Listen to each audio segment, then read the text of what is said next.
شیطان بھی حضرت عمر کو دیکھتا ڈر کے مارے راستہ تبدیل کر جایا کرتا تھا۔ یہ سیدنا عمر رضی اللہ عنہ کا خوف اور دہشت تھی۔ حدیث کے اندر آتا ہے نبی علیہ الصلوۃ والسلام اپنے گھر میں تشریف فرما ہے، ازواج مطہرات اور گھر کی کچھ عورتیں نبی علیہ الصلوۃ والسلام کی موجودگی میں اونچی آواز سے باتیں کر رہی ہیں۔ اونچی آواز سے اچانک سیدنا عمر رضی اللہ تعالیٰ عنہ آئے، دروازہ کھٹکھٹایا، اجازت مانگی، اللہ کے رسول آپ پر سلامتی ہو، اجازت ہو تو آ جاؤ۔ جب سیدنا عمر رضی اللہ تعالیٰ نے اجازت مانگی، عورتوں نے سیدنا عمر کی آواز سنی، جلدی سے بھاگ کے دوسرے خیمے میں چلی گئی کہ عمر آ گئے ہیں۔ حضرت عمر رضی اللہ تعالیٰ کو اجازت ملی، نبی علیہ الصلوۃ والسلام کے خیمے میں تشریف لے گئے۔ آپ علیہ الصلوۃ والسلام مسکرا رہے تھے۔ سیدنا عمر عرض کرتے ہیں اضحک اللہ سنک یا رسول اللہ صلی اللہ علیہ وسلم، اللہ کے رسول اللہ تعالی ہمیشہ آپ کو ہنستا مسکراتا رہے۔ نبی علیہ السلام نے فرمایا کہ عمر تو ایسا شخص ہے والذی نفسی بیدی، والذی نفسی بیدی، اس ذات کی قسم ہے جس کے ہاتھ میں محمد کی جان ہے، ما لقیک الشیطان سالکا فجا قط، فرمایا عمر اس ذات کی قسم ہے جس کے ہاتھ میں محمد کی جان ہے، شیطان کبھی بھی تجھے اس راستے سے نہیں ملے گا جس راستے سے تو گزرتا ہے، بلکہ جس راستے سے تو گزرتا ہے شیطان تیرے ڈر کی وجہ سے راستہ تبدیل کر جاتا ہے۔ یہ ہوتا ہے ایمان کا خوف، ایمان کی دہشت، ایمان کا روب و دبدبا کہ شیطان حضرت عمر سے ڈرتا ہے۔ اور یہاں پہ نبی علیہ الصلوۃ والسلام نے کیا فرمایا؟ قسم اٹھا کے فرمایا، فرمایا اس ذات کی قسم جس کے ہاتھ میں محمد کی جان ہے، قسم نہ بھی اٹھاتے بات قابل اعتبار تھی۔ خاتم النبیین، امام الانبیاء، نبوت اور رسالت والی سچی زبان سے قسم نہ بھی اٹھاتے بات پھر بھی قابل اعتبار تھی۔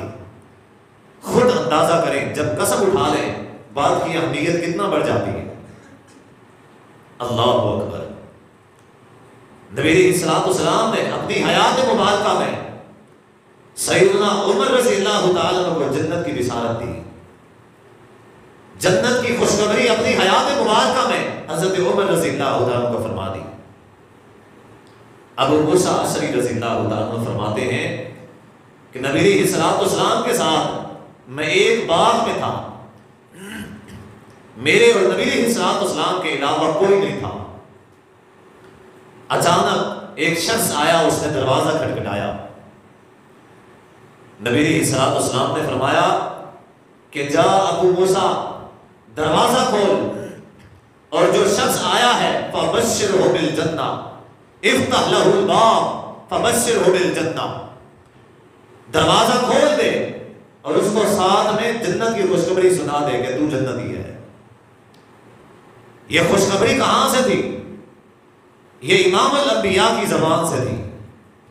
ابو موسیٰ اشعری رضی اللہ عنہ فرماتے ہیں میں دروازے پہ گیا، دروازہ کھولا، میں دیکھتا ہوں دروازے پہ سیدنا ابو بکر صدیق رضی اللہ تعالیٰ عنہ تھے۔ آگے نبی علیہ الصلوۃ والسلام کے ساتھ بیٹھے، تھوڑی دیر بعد پھر دروازے سے آواز آئی، نبی علیہ الصلوۃ والسلام نے پھر وہی بات فرمائی کہ جا افتح لہ الباب وبشرہ بالجنہ، دروازہ کھول دے اور جو کوئی بھی ہے اس کو جنت کی خوشخبری سنا دے۔ ان کے الفاظ ہیں ففتحت لہ الباب فاذا هو عمر، کہ میں دروازہ کھولتا ہوں، اچانک دیکھتا ہوں دروازے پہ سیدنا عمر رضی اللہ عنہ تھے۔ اور بھائی نبی علیہ الصلوۃ والسلام نے اپنی حیات میں ان کو جنتی قرار دیا۔ فاذا هو عمر، فرماتے ہیں اچانک وہ عمر تھا۔ او بھائی منظر کیا ہوگا؟ یہاں پہ کمیٹی کھولنی ہوتی ہے، 1 مہینے بعد، 2 مہینے بعد، 6 مہینے یا سال کے بعد سارے جو ممبران ہوتے ہیں سب کے دل زور سے دھڑک رہے ہوتے ہیں، ہر ایک یہ خواہش لگ رہا ہوتا ہے کاش میری نکل آئے، کاش میری نکل آئے۔